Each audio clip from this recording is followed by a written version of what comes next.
Darwinism മുതൽ ഇന്ന് ജീവിച്ചിരിക്കുന്ന ഏറ്റവും വലിയ ശാസ്ത്രജ്ഞനായ സ്റ്റീഫൻ ഹോക്കിംഗ് വരെ എല്ലാ ശാസ്ത്രകാരന്മാരും അവരുടെ സിദ്ധാന്തം കൊണ്ട് ശ്രമിച്ചത് ദൈവനിഷേധത്തെ സ്ഥാപിച്ചെടുക്കുക എന്നതായിരുന്നു.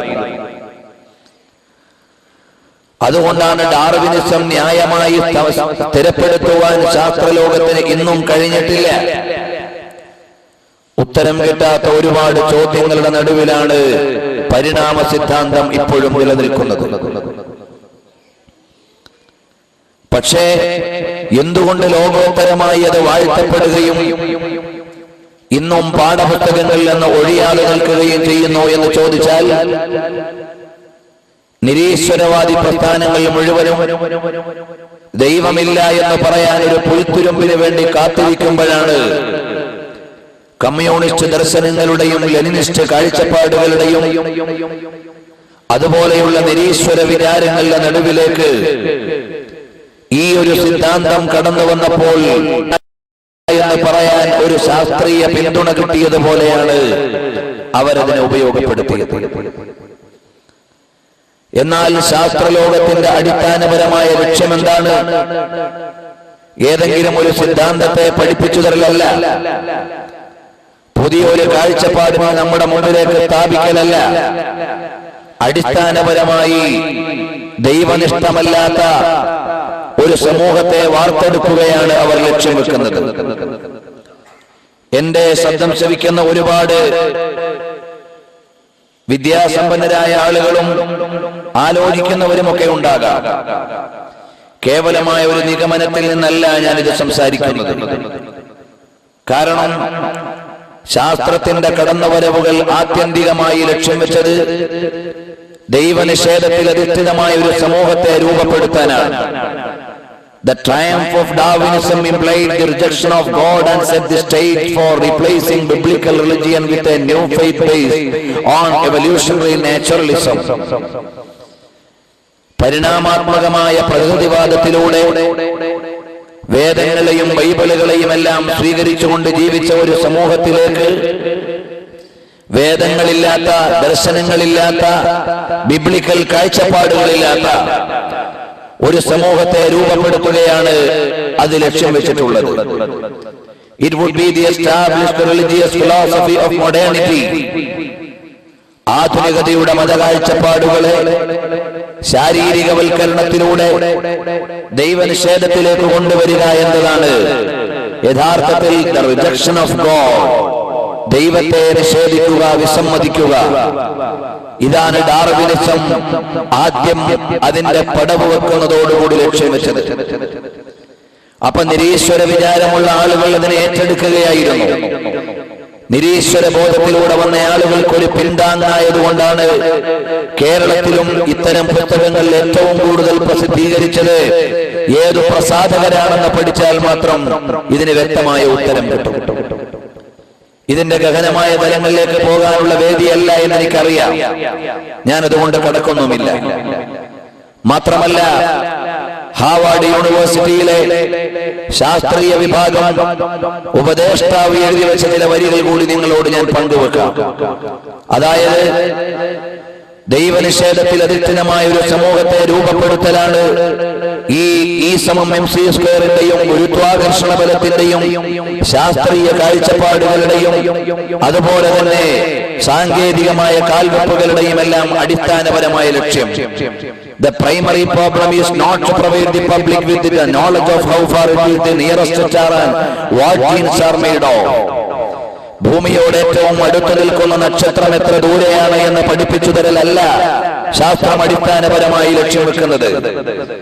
മറിച്ച് ലോകത്തിന്റെ മുഴുവന് മുമ്പിലേക്ക് അവർ സമർപ്പിക്കാൻ ആഗ്രഹിക്കുന്നത് rather the problem is to get them to reject irrational and supernatural explanations of the world.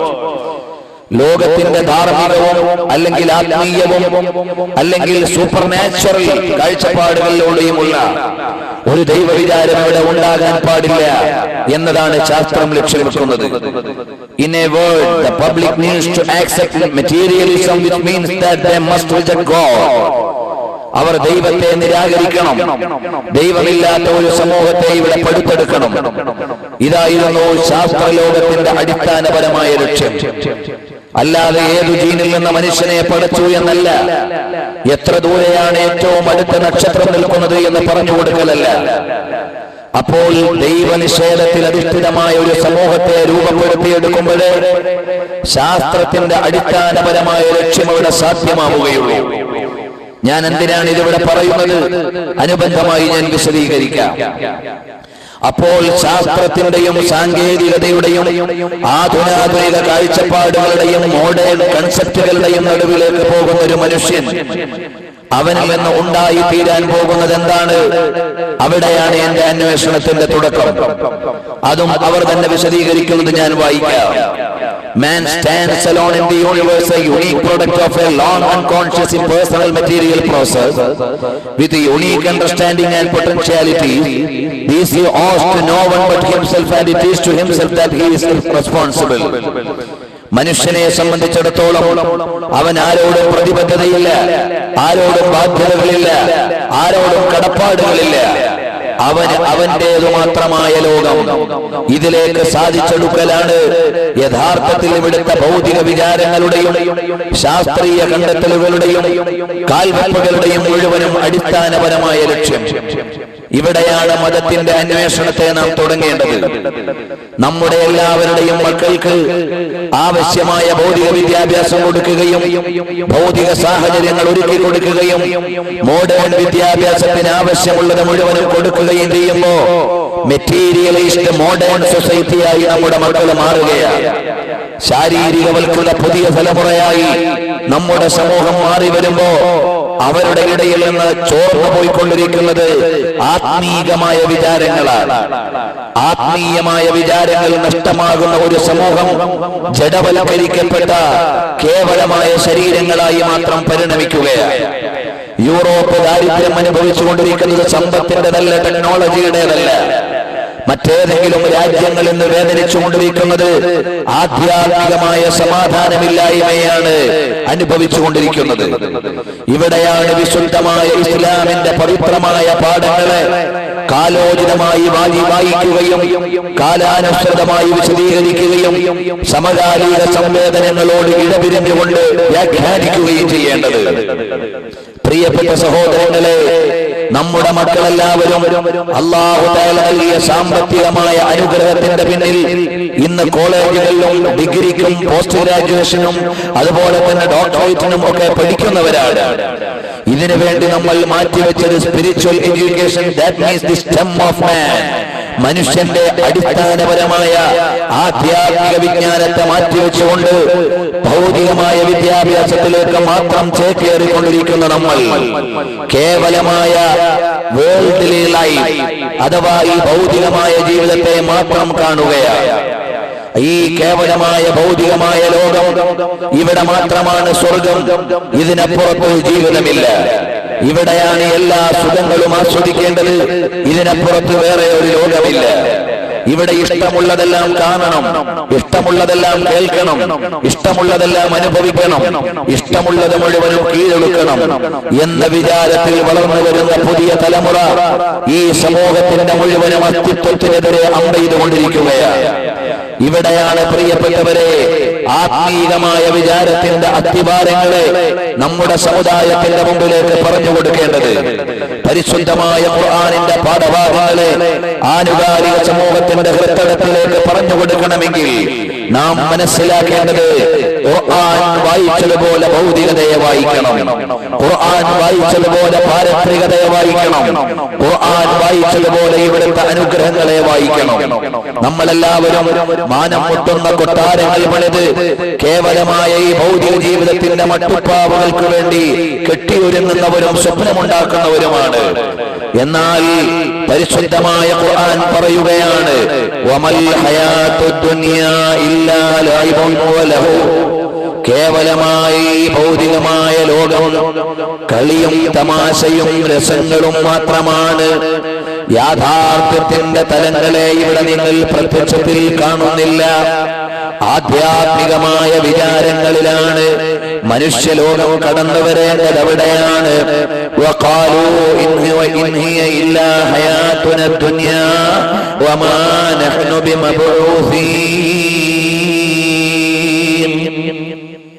അല്ലാഹുവിലുള്ള കൃത്യമായ വിചാരമില്ലാത്ത സമൂഹങ്ങൾ, ആത്മീയമായ ബോധമില്ലാത്ത ആളുകൾ, അവരുടെ മനസ്സുകളിലേക്ക് വിചാരങ്ങളിലേക്ക് കടന്നു വരുന്നത് താൽക്കാലികമായി ലോകത്തെ ജീവിതം മാത്രമാണ്. ഇതിനപ്പുറം ഒരു ലോകമുണ്ടെന്ന വിചാരം അവരുടെ മനസ്സിലേക്ക് വരുന്നില്ല. ഈ ലോകത്തു തന്നെയാണ് എല്ലാം നേടിയെടുക്കേണ്ടതെന്ന് അടയാളപ്പെടുത്തി വെച്ചതുപോലെയാണ് നമ്മുടെ തലമുറകൾ മുഴുവനും ചിന്തിച്ചു കൊണ്ടിരിക്കുന്നത്. എന്നാൽ ആലോചിക്കേണ്ടത് വലദ്ദാറുൽ ആഖിറതു ഖൈറുൽ ലില്ലദീന യത്തഖൂൻ അഫലാ തഅഖിലൂൻ. വലദ്ദാറുൽ ആഖിറ, ഇതിനപ്പുറം ഒരു വീടുണ്ട്. ഇത് താൽക്കാലികമായ ജീവിതമാണ്, കേവലമായ നിമിഷങ്ങൾ എണ്ണി അവസാനിക്കുന്ന ജീവിതമാണ്. All human things are subject to decay. മാനവൻ മുഴുവനും ഇവിടുന്ന് യാത്ര പറയേണ്ടവനാണ്. വലദ്ദാറുൽ ആഖിറ, പാരത്രികമായ ഭവനമാണ്, നിലനിൽക്കുന്ന വീട്. അനന്തമായ ആനുകൂല്യങ്ങളുടെയും അവസാനിക്കാത്ത ആസ്വാദനങ്ങളുടെയും ഒടുങ്ങാത്ത അനുഭൂതികളുടെയും ലോകം പരലോകമാണ്. Here after ലൈഫിലാണ്. വൽആഖിറതു ഖൈറുൻ വഅബ്ഖാ, പാരത്രിക ലോകമാണ് ഏറ്റവും ഉത്തമമായ